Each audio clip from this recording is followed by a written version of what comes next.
Hi everyone, I'm recording this session just to make sure that you guys can follow this README file that we have in our labs repository. So this is the repository I'm talking about.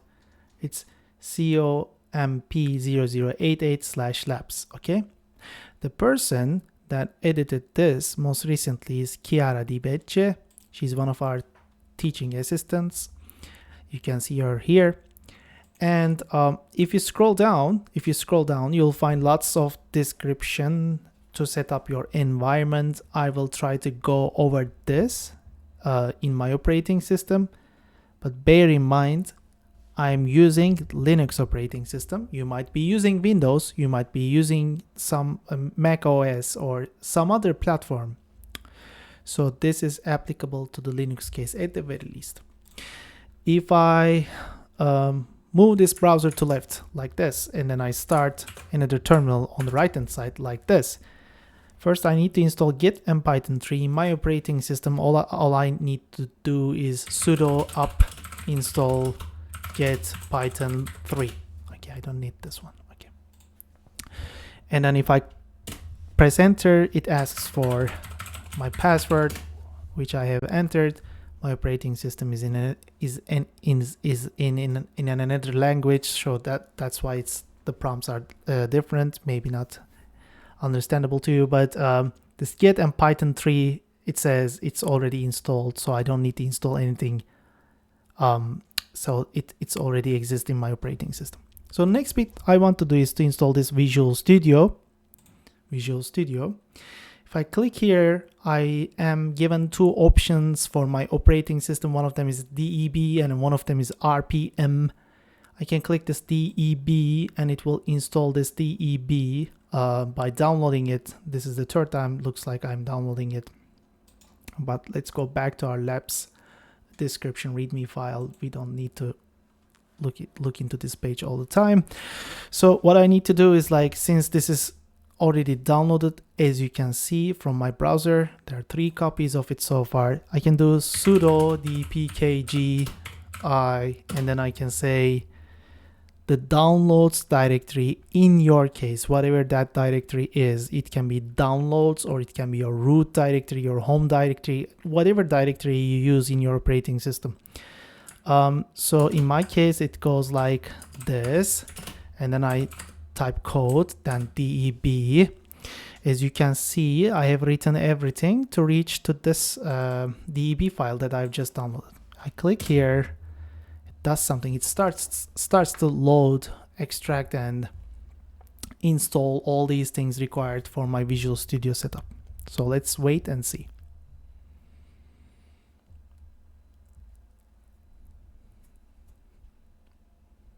Okay. So it's setting up some stuff. It looks like it is complete. Do I need to type code in this case? Let's give it a try. Okay, yes, this is the code. And as you can see, I have the Visual Studio code right in front of me.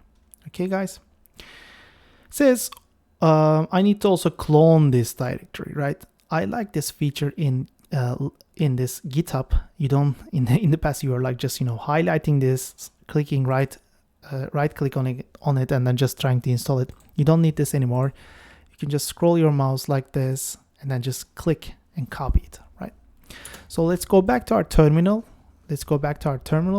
And paste what we have just copied into our terminal. And then if you do this, it says it already exists. I forgot that I cloned this already. 008 was it? Or was it labs? Okay, this is the labs. Yeah, I already have it. Do I have the latest and the greatest? Probably yes. Okay, this is also up to date. It says open the cloned folder in Visual Studio Code. Let's do that. Let's go back to Visual Studio. Right hand side, you can see this Visual Studio. If I click on this open folder, and then if I click on, I don't know, like, where is it? Labs. And then if I click on open, do you trust the other files in this file folder? Blah, blah, blah. Yes, I trust, I guess. I trust.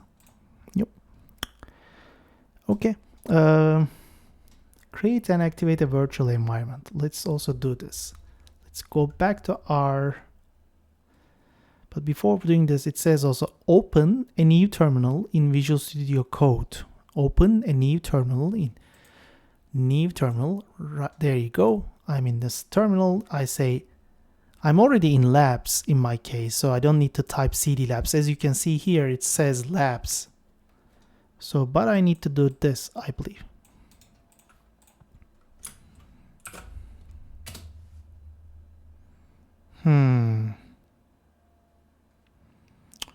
Oh, I need to install the virtual environment. If this is the case for you too, you can just, copy paste this bit, sudo, and this.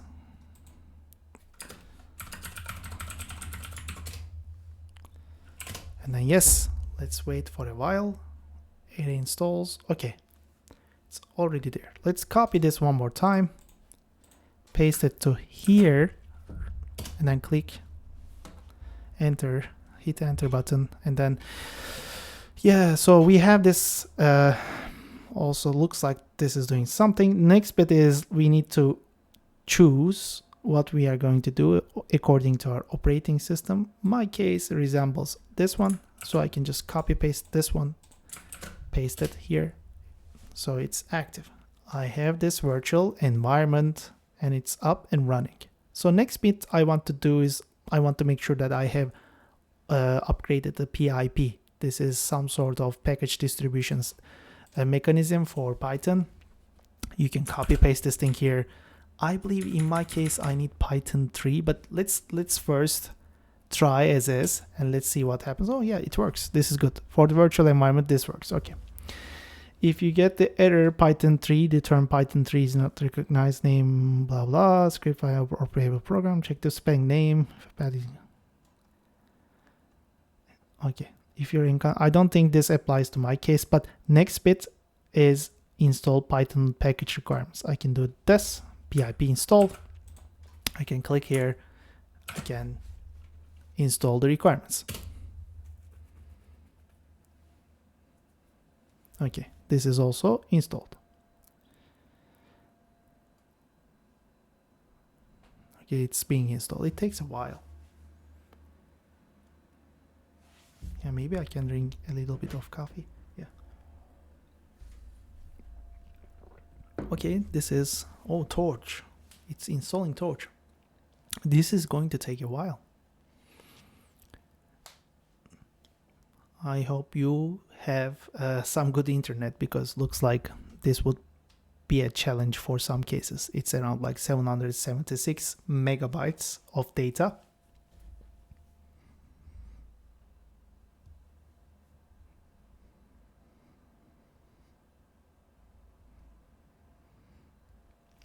You know what? I will just pause the recording and then unpause it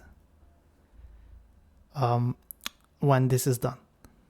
I think that's a more reasonable approach. I will now pause it so we don't just stand still and wait for something to be downloaded. See you in the next minute or seconds for you actually. And done. Hopefully you guys can see this.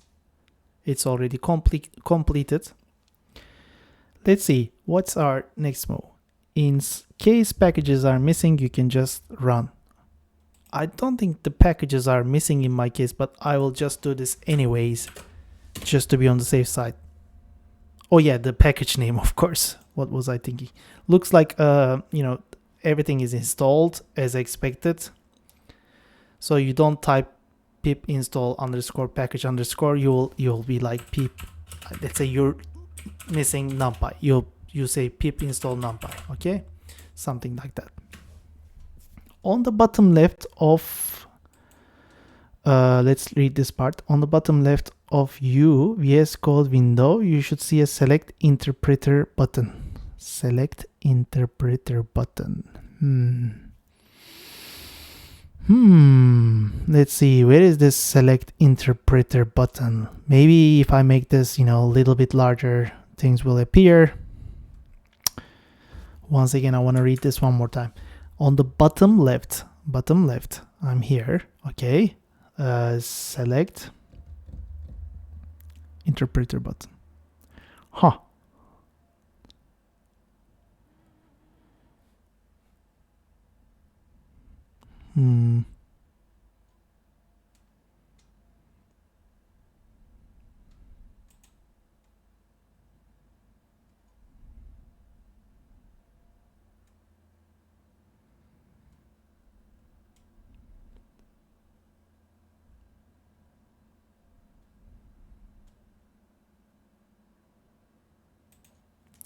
Okay, let me pause the recording and check for a solution real quick, and then I'll be back. If I understand this correctly, I think in my case, this is being selected automatically. I need to install some stuff that is prompted just as I open this lab. Let's see. What do I need to click here? It says installing. Okay, this is installing. I just said like which Python here, so that I can find out like if I'm using the virtual environments path. But we can always do Python 3, for example, or Python 3, and then week something, right? Week 2 py. If I do that, I think we are using the Python provided in this virtual environment, so that resolves my case at the very least. So in my case, I don't need to do this, or at least maybe I'm not